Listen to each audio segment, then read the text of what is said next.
Hi, welcome everyone. We're just getting started here, so hold on with us for a minute. We'll let everyone get logged in. I'm excited to have you here today. This is going to be a wonderful webinar. We've put a lot of work into getting prepared for this, and we're going to be delivering all that value to you here in the next hour or so. So just get excited, get a cup of coffee or something like that, and we'll give it another 25 seconds or so just so we can have everyone get logged on and settled.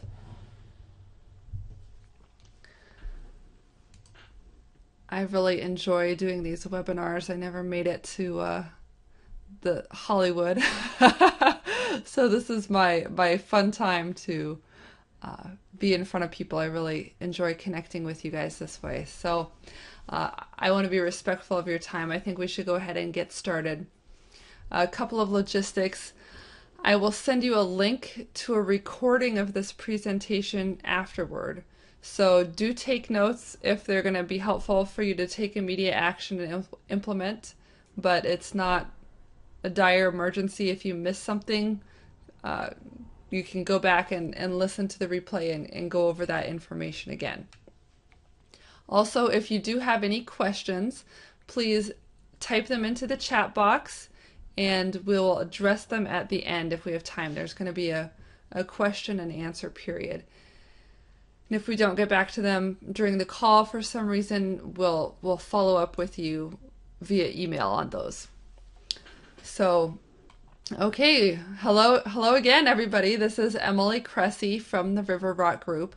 And today I have the great pleasure to be talking with you about 3 surefire ways to ignite growth in your business in the next year, regardless of whether the economy is booming or busting. Okay, this is not economy dependent. You make your own future, you make your own destiny for your business. So we have a lot of great content to cover, and let's go ahead and get started. Maybe it surprised you that this presentation is limited to just 3 ways to spur growth. Well, as it happens, there are only 3 ways for a business to grow. Seriously. But before I introduce the 3 ways, let me first introduce myself.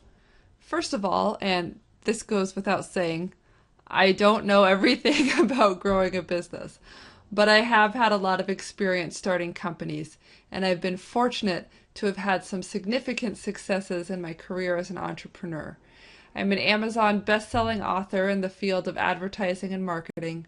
I've been paid thousands of dollars to speak and train business owners across the country, and my real estate company, which is more of a passive enterprise I do on the side, has acquired over $36 million of commercial real estate. As far as online experience specifically, I've been marketing on the internet since 2002 and helped businesses sell thousands of dollars worth of products and services through the internet in fields like dog care, electronics, personal consumer electronics, services like legal services, and I even have a client who's an online dating coach. So I do all sorts of things, and it's a lot of fun. And if you're wondering why you should listen to me, you can take that for what it's worth. I've also made a lot of mistakes along the way, and I suppose that gives me a certain kind of credibility too. We all have made mistakes, and that's part of the success formula as far as I'm concerned. The other thing I have going for me is this. I really love business, and anyone who knows me knows that I think about, read about, and talk about business all the time. Don't think I'm crazy, but I'm hardcore into it. It's a hobby, a passion, as well as my business. So anyway, you're not here to learn about my biography. You're here to learn the secrets to explosive growth in the next year. So let's get back to the subject at hand. Okay, there are 3 fundamental ways you can grow your organization. No more, no less. Method number 1, get more customers. That seems obvious, right? If you want to grow, you need more customers. Method number 2, get customers to buy more often. Don't worry, there's more than these 3 slides. I'm gonna go into greater detail in terms of how you can do these things. But for now, it's the concept that's important. So if a typical customer buys from you once per month, you can literally double the size of your business overnight by getting them to buy twice per month. Okay, that makes sense, right? Method number 3 is get customers to spend more per transaction. If a typical purchase is $5 per transaction, how can you bump that up to $6? It's 20% increase in revenue. Okay, so now you're probably thinking that these were very basic, obvious strategies, but please don't overlook them. And just like everything, the devil's in the details.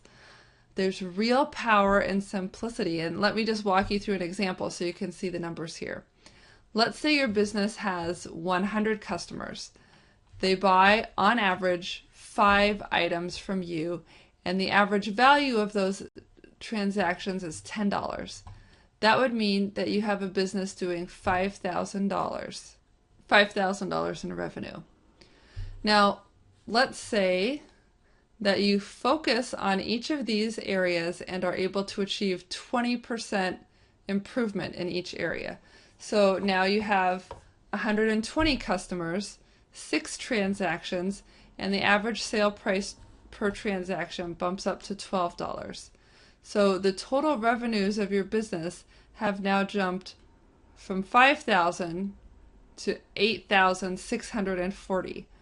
That's a growth of 73% by just improving 20% in each of the 3 areas. That is the power, that is the power of compounding. By making improvements in each of the 3 key growth areas, you're achieving accelerated business growth. And I first learned this concept many years ago from a gentleman named Jay Abraham, who's considered one of the most expert gurus of business anywhere around.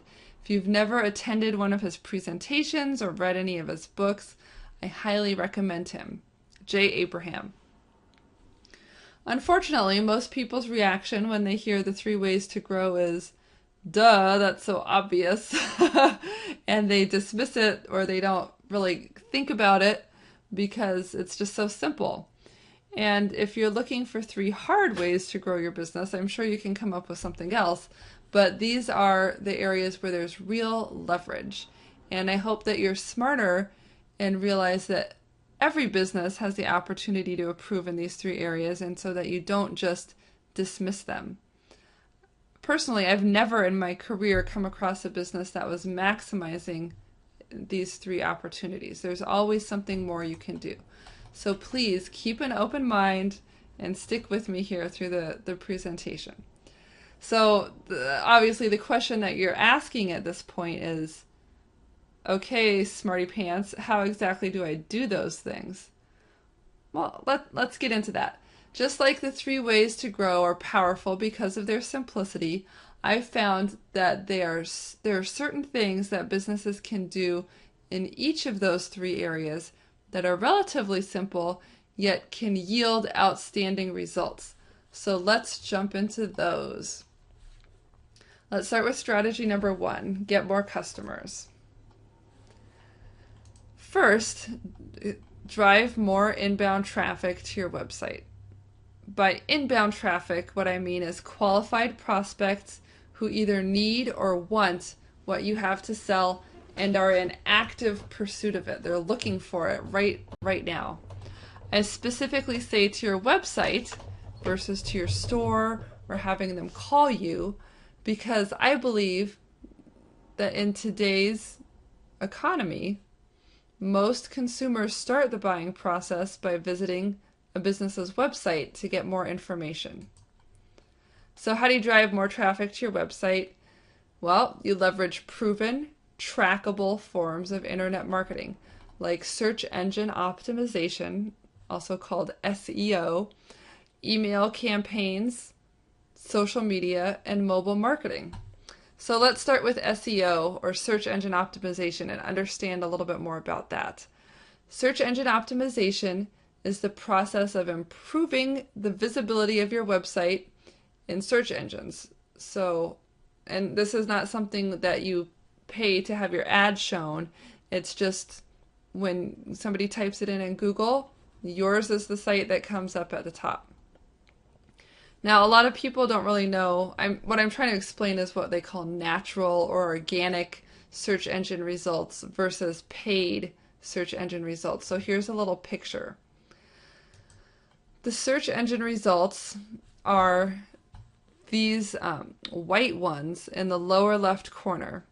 In the top, we have the tan pay per click ads. PPC is pay per click. And then along the side are also pay per click ads. And you can see Google has labeled them as sponsored links. So it's important for you to understand the difference. The sponsored results have been paid for by someone. Every time you click on one of those ads, the sponsor has to pay some money, where a couple bucks, a couple cents, we don't know, but they're paying when you click. The organic results, Apple Computer Inc., Apple Education, are the results that Google believes are the best match. And you typed in Apple Computers, and those were the sites that Google thinks are most relevant to your search. So these organic search results are what we're trying to aim for. We want your business to appear when somebody types in keywords looking for your products or services. Now, why do we want to focus on this? Oops. I'll tell you. The stats on this slide should help explain the importance. As you can see, everyone and their mother is online. I mean, everyone is going online. And most people start each web browsing session with a search engine called Google, Bing, or Yahoo. Those are the big three. 77% of searchers choose organic, which are the free ones, over the paid listings in terms of when they're selecting what to click on. Most people click on these free ones here. Only 23% click on the paid listings. So if you want the lion's share of the traffic, you want to be in those organic search results. And as you can see, so 77% of searchers choose organic over paid listings, and 67% choose organic search results when purchasing, which is why organic click-through generates a 25% higher sales conversion than pay-per-click ads. So as you can see, organic results, the unpaid listings, are a much better place to be. And if you can get your website to show up in the top of organic results, you're essentially in pole position as a business. More buyers will see your website and become customers. So if you can get there to number one, you're golden. Okay, the next topic to get more customers is email marketing. Email marketing is often overlooked by businesses because they don't want to be known as spammers. Well, I am not advocating that you spam anyone, but I am insisting that email marketing is a tool that every business should use to grow their business. As a matter of fact, it's the most cost-effective internet marketing channel that exists. And according to the Direct Marketing Association, email returns over $40 per every $1 invested. Where else can you get that kind of return? It's not in commercial real estate. Done properly, by adhering to unwritten rules of adding value in every email and being respectful of your audience's time and cluttered inbox, you'll be welcome in your prospects and your customers' inboxes, and you will drive new customer growth. Next, social media marketing. You've no doubt heard enough buzz about social media marketing to last a lifetime, but there's good reason for that. Social media marketing is one of the most important business trends of our lifetime and presents amazing opportunities for you to get to new customers. In fact, your buyers now expect that you will have a social media presence to engage with, and if you fall short of their expectations, they'll be more likely to spend their money with the other guy down the street. Look at these stats. Buyers want to interact with brands on social media sites. You can either join the conversation or let your competitors do all the talking. So it's up to you. More important to mention, buyers reward brands that have a presence on a variety of social networks. So if you haven't already, it's time to really engage a social media strategy at your business. Next, it's mobile marketing. Mobile phone marketing is a set of marketing practices that enables organizers to communicate and engage with their audience in an interactive and relevant manner through any mobile device or network. And ready or not, the world has become mobile. The growth of mobile marketing is breathtaking. For example, location-based marketing, which is targeted to a certain audience based on its specific location, is projected to grow to $6 billion in 2015, and that's from zero in 2009. So $6 billion in 6 years. The popularity of mobile marketing is fueled by two things: buyer habits, which we've already talked about, and equally important, results.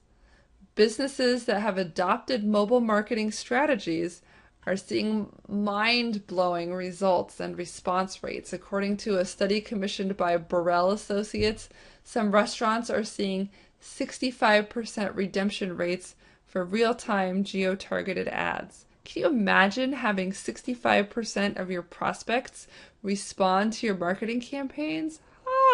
That absolutely blows away any other form of advertising.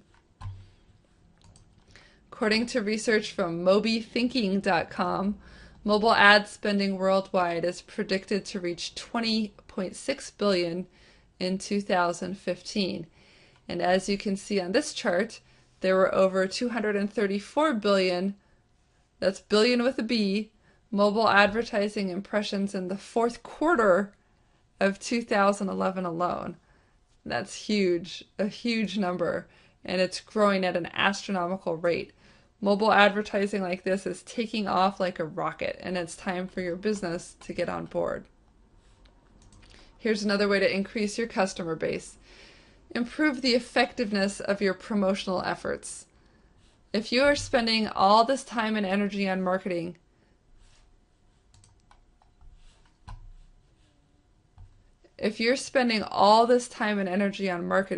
you had better make sure that your ads are actually working and that you're constantly trying to improve them.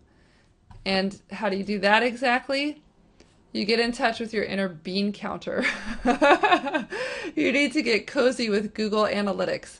The beauty of online marketing is that everything can be tracked and measured, which means that you can constantly perform small tests to see what works best. So take a magnifying glass out and sort through the reporting from your last email campaign or your last ad campaign and learn from the data and find something to test and improve upon.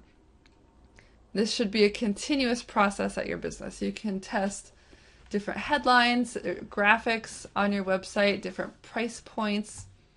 There are all sorts of things to test. Alternatively, you could find new channels through which to promote your business. You explore the social media thing. You set up an email marketing account with Aweber or Constant Contact. There are new marketing channels being developed each day, some with explosive potential. You should set aside a little time and budget for exploration and experimentation. You've got to try different things and see where the fish bite. Next, create stronger, more targeted offers that appeal to more people in your market. We tend to stick with what we know, which is okay, but it means our offers can get a little bit stale, and oftentimes you run the same ad in the same magazine. It might work well at the beginning, but that response rate starts to fade over time.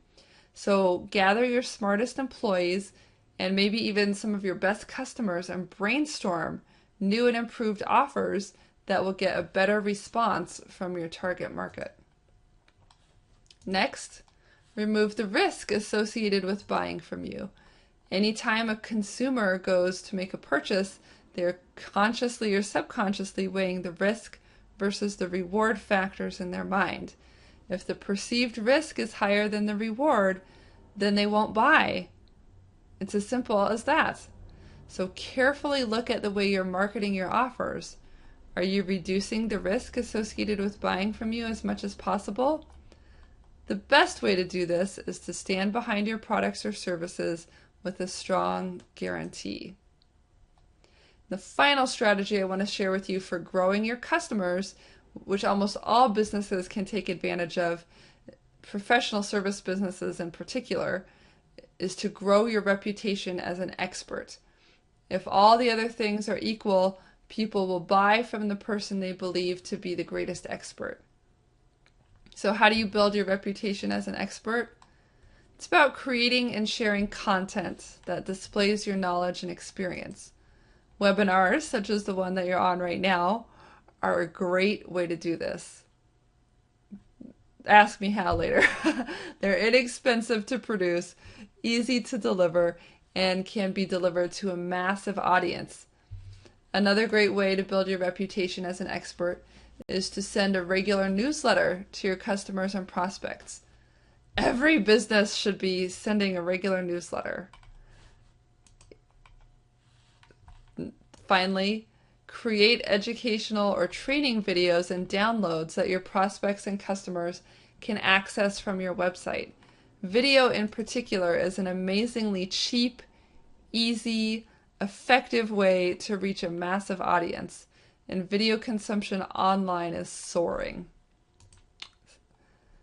The nice thing about this is that when people come to you after watching your videos, they're pre-sold. They know everything about you. They've had their questions answered. They just say, where do I send the check? So they're really ready to go, and it can take a lot less of your sales resource time to educate them. Okay, so let's move on to the second way to grow your business, which is getting your customers to buy more often. The most important first step you can take here is to make it an absolute priority to build your list. I'm always shocked to see that most businesses spend no effort building their customer email and mailing list, when this is probably the single most valuable thing you can do for your business. Marketing legend Dan Kennedy says that customers generally don't stop buying from you because they're unhappy with your products or services, but because they've forgotten about you. Ouch. Major marketing sin. Don't be forgettable. But if you don't have a list, you can't easily get in touch with people to remind them of your existence. So write it all down and get it in a database. You need to build your list every day and send more frequent promotional messages to your list so that they are always aware of the products and services you have to offer. Use scarcity in your messages. This is a great tactic, such as a limited time offer or a limited quantity offer, to get your customers to open up their wallets more easily and frequently, and do it now while they're thinking about it rather than setting it aside and forgetting to come back. As you can see in this ad here, the offer is a deep discount, but only for one day. And it's scarcity like this that really drives sales. Whatever you do, don't let them forget about you. Here are some other ideas you can take advantage of to stay at the top of mind. Set up a sequence of autoresponder emails so that you're staying in touch on autopilot. You do the work once and it's sort of set it and forget it.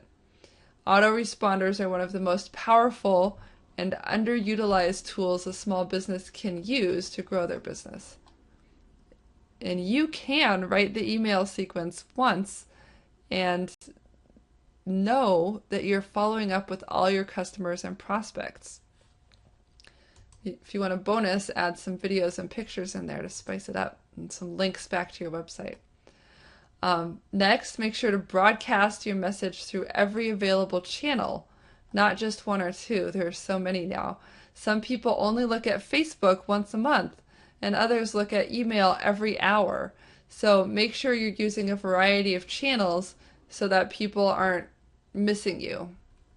Don't use just one or the other. broadcast it everywhere that you have a presence.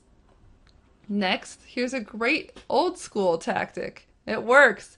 Send out birthday cards, holiday cards, anniversary cards to your customers. Old school tactics like this are even more appreciated in today's digital world. And finally, the last approach I'd like to share to get your customers to buy more often is to focus on service. Unfortunately, service is kind of a lost art in today's business world. If you focus on creating a culture of service excellence at your business, you can easily stand head and shoulders above the competition. Think about reaching out and surveying your clients. How was your experience with us? Is there anything that we could have done differently or better? You know, people like to be asked. They like to feel like they're important and that they matter. And when you do have those personal contacts, you're going to find people that are thrilled with your services but never took the effort to get in touch with you. So capture those testimonials from your happy customers. Can I write that down? Oh, Mrs. Jones, I really appreciate your thoughts. Can we use that? Oh, I'm writing this down. Testimonials are a huge form of social proof that will be wonderful for your business. Many people are happy with your business and happy to give a testimonial, but they've never been asked. Talk with them, ask them, capture those testimonials, and then put them up everywhere. Squeeze all the juice out of them. I think great service and great testimonials are the absolute cheapest form of marketing and quite possibly the most effective. Okay, so the last major strategy is to get customers to spend more with you per transaction. How do you do this?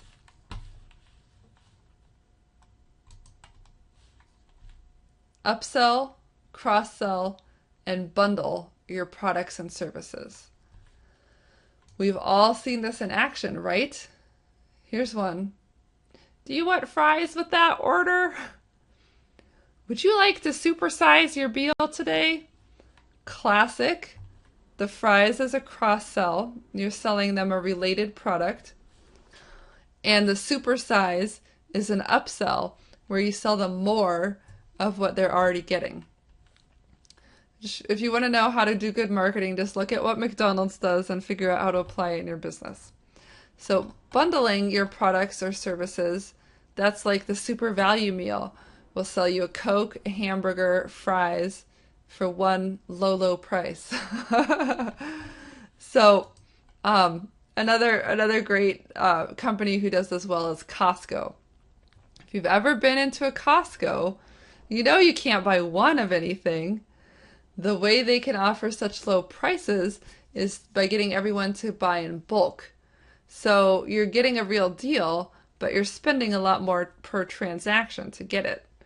I usually spend about 50 or 75 bucks when I go to the regular grocery store, and I usually spend a couple hundred when I go to Costco. So it's all the same food, right? But this is really powerful. So be like Costco. Another really cool strategy that we're all familiar with seeing used on us is coupons. You can use coupons to encourage bigger purchases. Coupons that only apply once a customer has reached a certain spending threshold are a great place to start. So it kind of encourages you to buy a little bit larger ticket than you might otherwise buy in order to reach that threshold and get that coupon. So this is an example from Nike. Save 20% on purchases of $125 or more.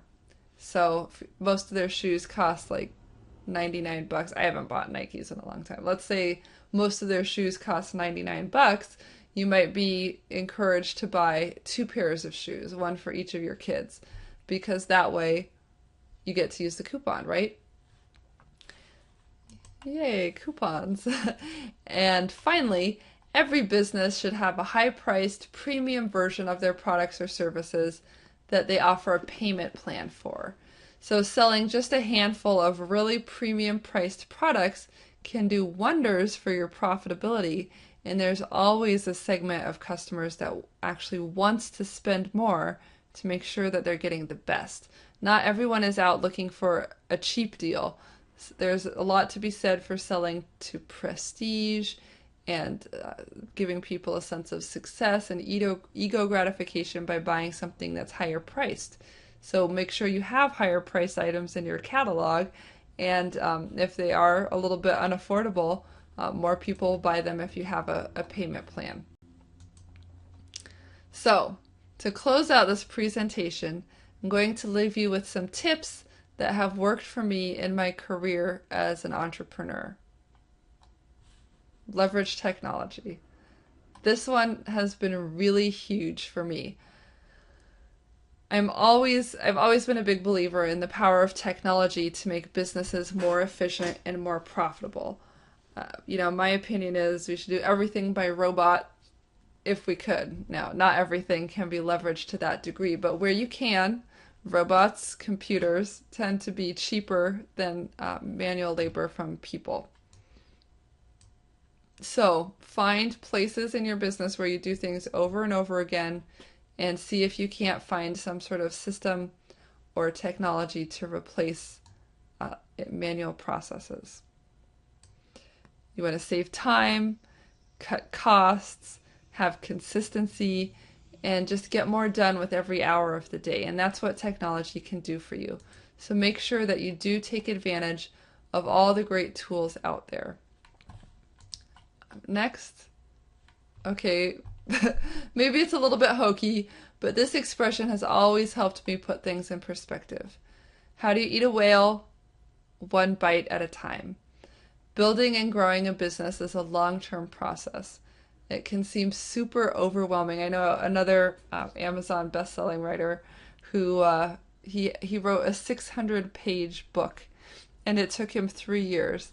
And he said it was a very overwhelming thing, but just by getting started, maybe doing a few pages each day, you eventually build that momentum or find a day when you can do a lot, and it eventually gets done. But if you don't start taking bites, progress isn't made. So just pick 1 or 2 things and get started today. Don't quit.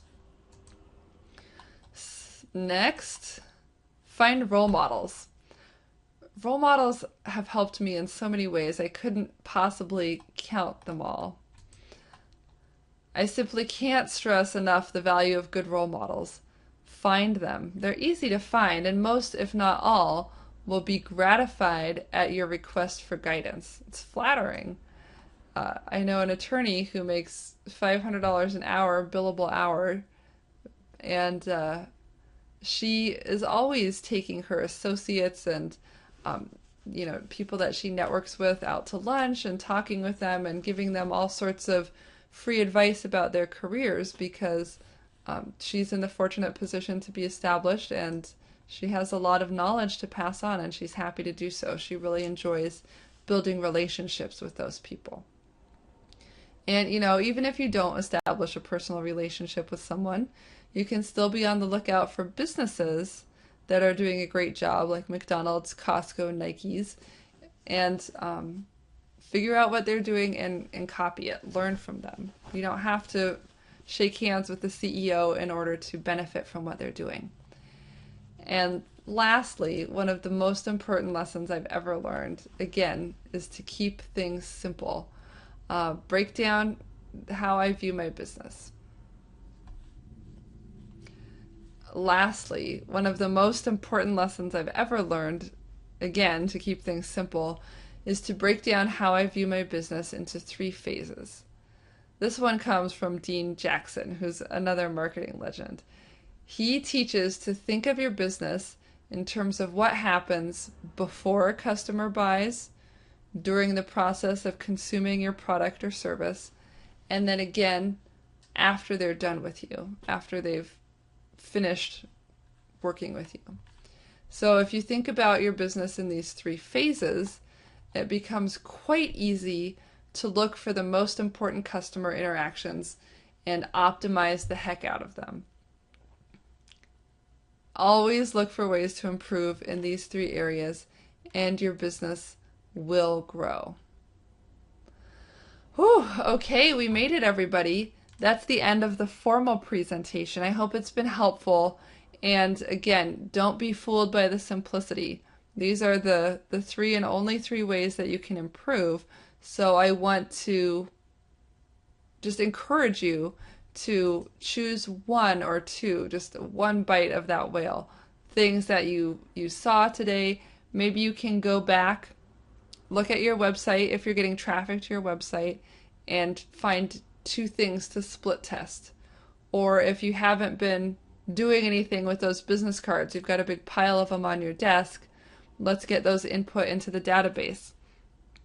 If you have a database and you never reach out to them, let's make 4 emails, 4 follow-up emails that you can send to them.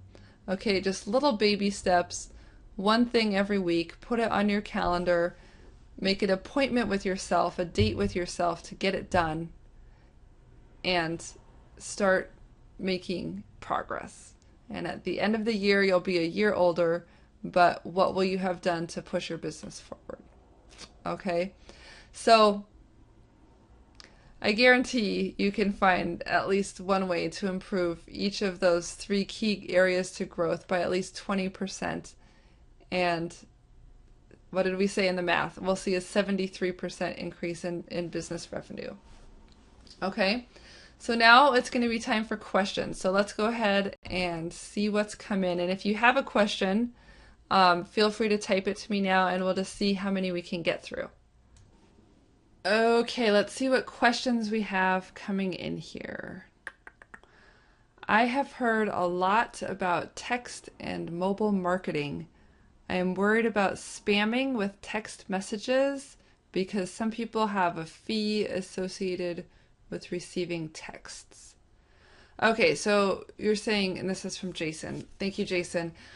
You're saying that you're concerned you don't want to start spamming people with broadcast text messages because they might not have a texting plan and they might have to pay for it and they might get angry with you. So that's a very good and valid point, and there are actually, canned spam laws and this type of thing which prevent you from doing that. So we always want to stay above board and have good marketing practices. And if my grandma was a client, I would be happy, doing whatever I do to my other clients, that type of a thing. So the key to this is having a strategy behind building your list and not just spamming, like you said. Spamming and strategy can look similar, but the differences are kind of in the willingness of the other participants. It's not about broadcasting or the technology per se. So first of all, the best way to build your list is to get people to subscribe directly by themselves. So you might have seen if you go into a restaurant, they'll tell you to text a code word to a phone number in order to get some sort of a discount or subscribe for coupons or that type of a thing. So the place to start is in your newsletter, in your emails, in your point of sale, in your webinars, any places that you're already having contact with customers. You want to tell them about what you'll be offering via your text message broadcast and invite them to subscribe. For example, if you're a restaurant, you could have a little card on the table that said, subscribe to our text message list, and show the confirmation message to your server, and she'll give you 10% off your tab for this evening, or she'll give you half off a dessert, or she'll give you a free beer or something like that. So get people to take action now by giving them an incentive to join the list. Another way, you can certainly collect business cards and contacts and manually add people to your list. So as you meet people and shake their hand and get their business card, I love keeping up with people using technology. Do you get text messages on your phone? Is that free for you? Or would you mind hearing from me in that way? And some people say yes, and some people say no. You can just make a note on the business card of what's appropriate for each person, their preferred follow-up method, and they'll appreciate it. They'll think it's very nice of you to take their preferences into consideration. The same thing for email. Do you mind if I keep in touch by email? Great. Going to go home and add them to my database of my email list as well. And then third, this is an important thing for both email and text. You can, and always should, offer a way for them to opt out. So with most text messaging technologies, if you get a text that you don't want to be subscribed to their list, you can reply with a message like stop, end, quit, something like that, and the technology will automatically remove that person's cell phone number from your list. So always give them a way to opt out and not continue to get your messages. And that should keep you on the good side of both the canned spam laws and on your clients. And when in doubt, ask and get permission. It's always better to build your list with a lot of credibility and make it people who are really excited about hearing from you, rather than just scaling up so you can be huge, but having people on there who don't want to be on there.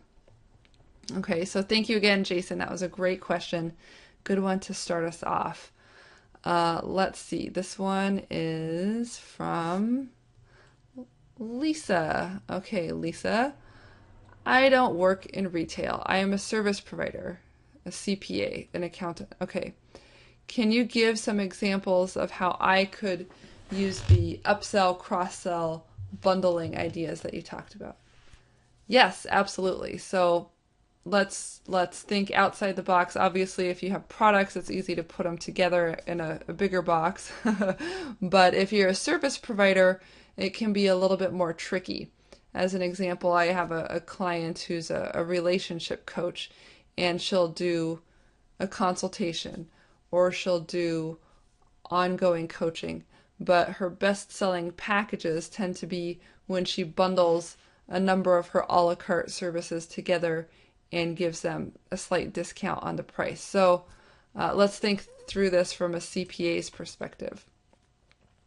So you probably get most of your business right now. I'm thinking you do bookkeeping, you do tax preparation for April 15th, and at least my CPA is happy to bill me hourly if I ever want to talk with her throughout the year. So let's say those are kind of your three primary services: consulting, bookkeeping, and tax prep. So here's how you could market and promote those things to cross-sell, upsell, and bundle. So cross-sell is when they come to you to buy one thing and you offer something else. So they come to you for tax prep work and you say, we'd be happy to prepare your taxes. In addition, we provide bookkeeping services. Would you like us to help you with your bookkeeping? You could even say something like, your tax prep work will be discounted in future years if we handle your bookkeeping, because we'll know the books are done correctly and up to date. It's not as much work for us to get them ready to send in. So we'd like to go ahead and do your bookkeeping as well. And there's a discount for you since it makes our life so much easier. Okay, so that's what a cross-sell might be like. If you want to do an upsell, that's when they come to you to buy one thing and you sell them even more of that same thing or some other stuff, but you're increasing the ticket size. So thank you for coming to us for tax preparation services this year. If you'd like, you can sign up now to be on our preferred customer list for your tax preparation services next year. That means you'll bump to the top of the line. You'll get your taxes done faster and get those refunds faster. We know everybody likes that. And also, if you pay for it now, or if you get on our monthly prepayment program, you can get a discounted price on next year's taxes. So, or you could get a discounted price on your bookkeeping if you agree and commit in writing now to do your taxes with us next year as well. So that could be another way to do it. And then the third idea would be kind of bundling it all together and making it a premium product with a premium price point. So you could say, thank you for coming to us. We'd be happy to do your tax prep. And in addition, I just wanted you to know we have total tax preparation program, which many of our most discriminating customers enjoy. It actually gives you access to me on a retainer basis. Here's what it will be. We'll do all your bookkeeping, so we'll keep all of your books up to date. You'll always be able to see your income statements, balance sheets. You'll have that ready at your fingertips, and we offer monthly reporting. And we'll have all that available, so we'll be ready to go to do your taxes at the discounted rate since we're doing it all in-house. And then you'll have access to me, the accountant, as your advisor.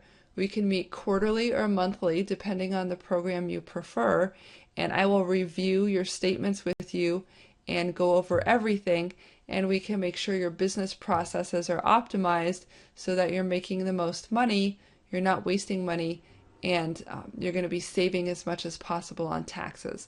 So I can keep an eye on things like your cost of goods sold, your inventory, your vehicle mileage, all the types of things that you don't usually find out about until a year later when you come to do your taxes. We'll be tracking those in real time so that you can make strategic decisions as you go with your business. And of course, that is one of our premium services. You can pay monthly, quarterly, or annually, and here are the fees. So that would be a way to bundle and upsell, cross-sell. It would be a beautiful thing. I'd love it if my accountant would put stuff like that together. She offers all of those services and doesn't market any of them to me. So remember, guys, even if you're really good at offering your service, you're also in the marketing business, and you always need to be thinking about your marketing strategy. Your clients will thank you. They want to have better buying experiences with you. So thank you, Lisa, again for that question. Let's see what else we have. I have an email autoresponder list. I send out broadcast emails on a regular basis, but I find that I don't get much response. They don't have a good open or read rate. So what can I do to improve it? This is from Greg. Okay. So Greg, first of all, let me put this in context for you. This is a really common scenario, and depending on your list, you might find that, you always have kind of a low open rate, but that might be because of something else that's going on. Like if you're a real estate agent, people are going to be very interested in real estate around the time they're getting ready to buy or sell. And then on average, they live in their home for 7 years, and 7 years goes down. They'll be really interested in it again because they're looking to buy or sell. In between that time, they may not have as much interest in reading your emails about the real estate market.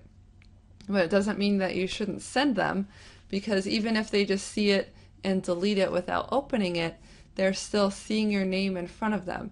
They're still keeping you in mind. There's still that sort of tickle, oh yeah, my real estate agent Greg, my real estate agent Greg, my real estate agent Greg. And that's a way to stay in mind, get referrals, that type of a thing. So it may or may not, depending on your industry, be indicative of a problem to see that low open and read rate. But I want to give you a few tips so that you can improve that over time. We always want to just seek to improve by that 20% if we can. So first of all, if you're using an autoresponder rather than broadcasting in real time, if you're sending an autoresponder that sends message 1 the first week they subscribe, message 2 the second week after they've subscribed, then you'll be able to track the performance of that autoresponder campaign over time, and you'll be able to see which messages are popularly opened, which ones are ignored. Maybe they read the emails for a while but taper off. So if you're doing autoresponders, be sure that you're looking at your email stats and trying to improve, especially any weak points. You might need to change some of the emails in your campaign if you find everyone is always unsubscribing after they get a certain email or that type of a thing. So look at those statistics and then split test. And the most important thing to split test is the subject line. So you can split test. The subject line is what they see before they open it, and it's basically a headline advertisement trying to get them to open the email. So You can send half the list one email subject line and half the list another subject line and see which one gets opened more. And the one that has the higher response rate, you put that in, maybe you send that to 80% of the people, and then with the remaining 20%, you test a new one and try to beat the current best performer. So testing subject lines is a great idea. It's easiest to do in an autoresponder scenario, but you can certainly do it with a broadcast scenario as well if you segment your list. So that's a little bit more advanced. But just think about split testing and look through your Aweber or email provider documentation to find out the best way to do that is. The second thing to think about is always trying to give somebody something of value in the email. So even the ideal is that even if they're not in the buying cycle, they just bought their new house from you 2 years ago, they love it, they're having a baby, they're not looking to move right now, but they still want to open your emails. Why is that? What can you give them? And I encourage everyone to focus on the idea of edutainment, which is a combination of education and entertainment. You want to keep them informed and continue to position yourself as an expert. But let's face it, we all like a laugh. People forward and read those inspiring and funny emails. And I'm not saying to send out cat videos or anything, but what can you do to make yourself a little funny, interesting, outrageous? Build up a little persona of some kind that gets people to want to open and read your email. So think about giving them something even if they have no interest in buying. I'm on some email lists that they only send coupons, and it's like, that's great. When I'm ready to buy, I'll search for one of your emails and use a coupon, but until that time, you've got nothing for me. So if you're trying to build a relationship with people over a long term, think education and entertainment. Give them something even if they're not buying right now. And along those lines is sort of my third point. Consider adding pictures or videos to your email. Videos especially are getting easier to do and are huge when it comes to building trust, rapport, expert status. So think about ways to integrate those multimedia things. And then let's see, fourth, I would say this will depend on your branding a little bit, but right from the heart, right from one person to another person. You don't have to feel like you're positioning yourself as a big, huge company. So maybe you do work for a big company and you have to keep the corporate format or something. Okay, but if you're not, don't try to be like that. The truth is, you don't need a fancy HTML template for your email. You don't need to have, a big logo and everything plastered across the top. It's text-based emails that, tell about what you did over the weekend, or tell about a client that you just helped, or that type of a thing. Tell a story, make it a little bit emotional. That's the type of stuff that people enjoy reading. So focus on creating your own personality and not necessarily on being corporate, if that makes sense. Okay, so let's see. I think keep writing your questions in, guys. We probably won't have time to get to all of them here, but if you do have questions, I want to follow up with you on those. So keep writing them in as you think of them. Okay, who do we have next here? Jillian asks, how do you know if it's worth it to try to get clients through your website if that's not currently one of your sales or marketing channels? Okay, that's a great question, and frankly, I'll put it out there. It may not be worth your time and effort. Typically, there are a couple of factors that you want to take a look at. Number one is the average value of your client, or the lifetime value of your client. What's your ticket size? I had a client who was selling dog supplies. They would sell a bag of dog food for like $30, and their average profit on it was about $5. And that's a pretty low ticket size when you're considering marketing costs and that type of thing. I mean, they just didn't have a lot of margin in the business. Sometimes you think, I just need to sell more, but if you're not profitable, selling more is not a good idea. So on the other hand, let's say you're a chiropractor and you can sell clients $7,000 a year worth of services, and maybe your profit margin on that is $2,000. So you could very realistically afford to spend $500 to acquire a new client. And if you can find a way to do it for less than that, then you're in the black. You're doing very well. So if you're selling $6 dog collars, you might not want to focus on marketing that online. Leave that to the gas stations with the little kiosks by the front door, okay? But if you have a higher end product or service or a high enough profit margin, then it's going to be worth looking into. So that's the first thing to think about. The second thing to think about is, are people looking for you online? Sometimes you have a product or service that people don't realize they need it, like the pet rock. People weren't Googling, oh, I need a pet rock. Where can I get a rock? But once they started seeing it in the store, oh, that would be fun. Maybe I'd like to have it. That would be a great gift. It was kind of like the need was created, but the product had to come to the customers in order for them to realize that need. Where internet marketing shines best is when people have an actual need and they're looking for your product. Oh, my back hurts. I really need to call a chiropractor. Who should I call? Or, oh my gosh, the sink just exploded. We really need to call a plumber. Who should I call?